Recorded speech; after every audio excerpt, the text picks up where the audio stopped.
Imagine a world where superpowers weren't just the stuff of comic books, but a tangible, scientific reality. A world where everyone, yes, everyone, could potentially fly, turn invisible, or manipulate elements. Sounds like a utopian dream, right? What if I told you that in the mid-20th century, scientists were on the cusp of something far grander, far more terrifying than we could ever comprehend? What if I told you they almost achieved it, before it all vanished, leaving behind only whispers and unanswered questions? To understand this chilling mystery, we need to rewind to the fertile, frantic, intellectual landscape of the post-war era. The 1950s and 60s. The Cold War was raging, and with it, an unprecedented arms race, not just of weaponry, but of scientific supremacy. Countries weren't just vying for nuclear dominance.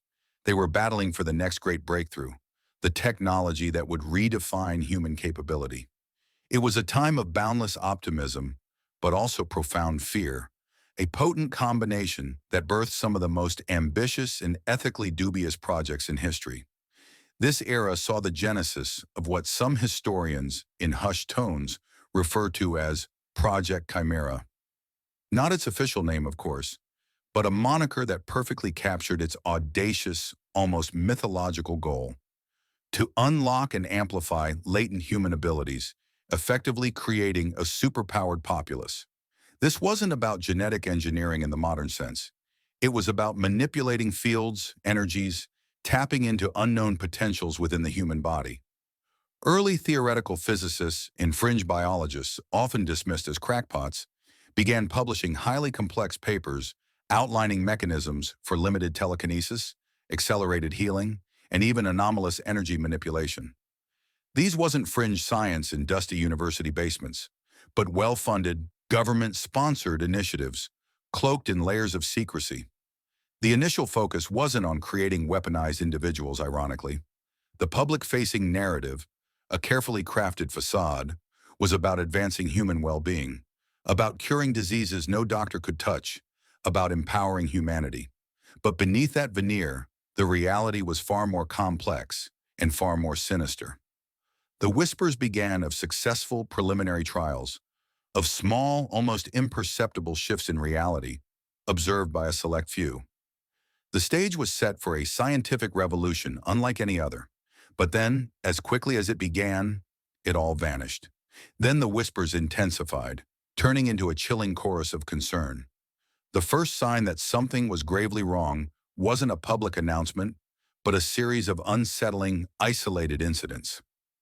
Lead researchers, brilliant minds like Dr. Elias Thorne, a pioneer in bioenergetic fields, simply disappeared. Not officially, of course. His colleagues were told he'd been reassigned or gone on an extended sabbatical. Vague, dismissive explanations that satisfied no one. But then, a week later, another key figure, Dr. Vivienne Moreau, a specialist in quantum consciousness, was also gone. Her apartment left exactly as it was, a half-eaten meal on the table, her cat unfed. No note, no struggle, just an inexplicable void where she once was. These weren't isolated incidents for long. Soon entire teams, entire wings of these top-secret facilities began to empty out. There were reports, quickly suppressed, of strange structural failures at the primary research complex, Sector Gamma. Not explosions, nothing dramatic, but subtle, impossible distortions. Walls that buckled inward in defiance of physics, floors that inexplicably cracked from beneath, even reports of objects briefly phasing through solid matter. Small, contained anomalies, but anomalous nonetheless. Then came the sudden, brutal shutdown. Projects that had been receiving unwavering, unlimited funding were abruptly, inexplicably terminated.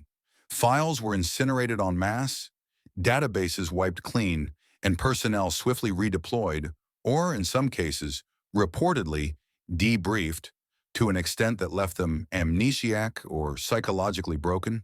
The official narrative was a budget cut, a redirection of resources to more practical endeavors.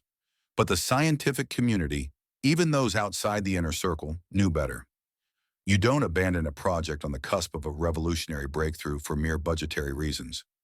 Rumors began to circulate of something going critically wrong, of uncontrolled escalation, of phenomena that defied classification. Leaked reports, quickly debunked as hoaxes, described unnatural phenomena observed during advanced trials. Objects levitating seemingly of their own volition, brief, localized temporal distortions, even shadows seen moving independently of their source. But perhaps the most disturbing revelation, one that solidified the chilling reality of Project Chimera's demise, came from an unlikely source, decades later, when an old man, dying in a hospice, decided it was time to unburden his soul. His name was Arthur Finch, a security officer decades removed from his service in a highly classified, now non-existent government agency. His account, pieced together from fragmented, feverish confessions, painted a terrifying picture. He spoke of a critical experiment, codenamed Event Horizon, designed not just to induce powers in a few individuals, but to create a ubiquitous, ambient field that would, theoretically, allow anyone to access latent abilities.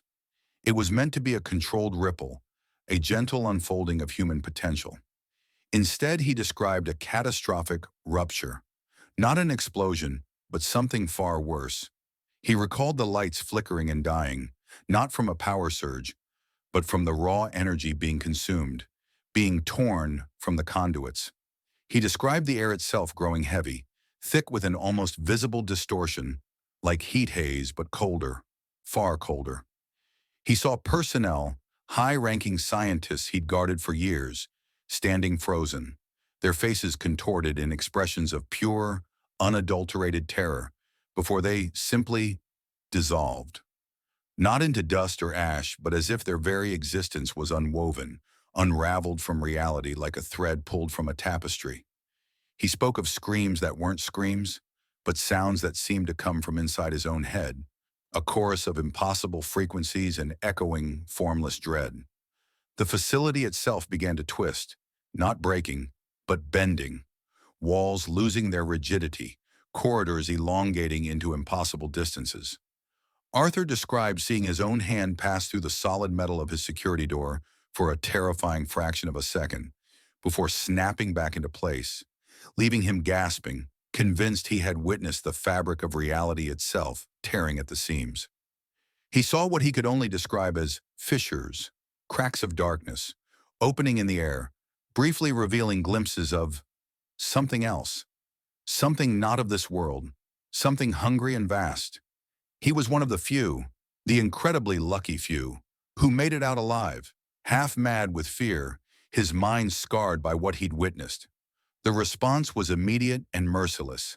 Not only was the facility locked down, sealed, and eventually buried beneath tons of earth, but a vast coordinated effort was launched to erase every trace of Project Chimera. All documents were not just destroyed, they were redacted from history. Personnel involved were either silenced, memory wiped, or compartmentalized to the point of isolation.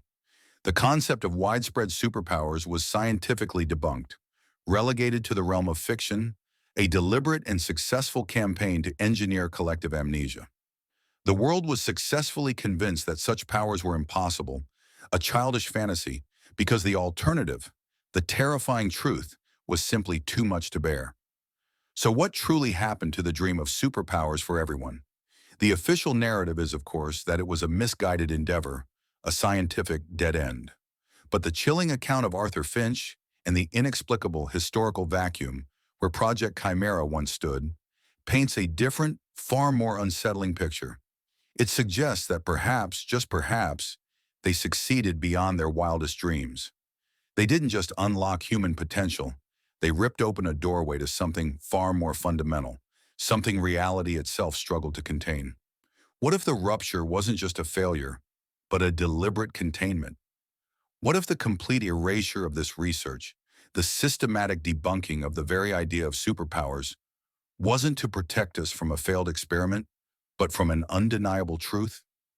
That the power was real, but it carried a price too horrific to contemplate, a risk of cosmic destabilization that forced a global, collective amnesia for the sake of survival. We may never have definitive proof, but the lingering shadows, the untold stories, and the sudden, inexplicable scientific shift away from such ambitious neurological and bioenergetic research leaves us with a terrifying question. Is our world a world where superpowers are confined to the pages of comics the way it is because it has to be? Because the alternative was a reality shattered, a humanity unmade. If you're ready to explore another unsettling chapter of hidden history, click the video on screen where we delve into the truth behind Project Starlight and the silent figures who walk among us.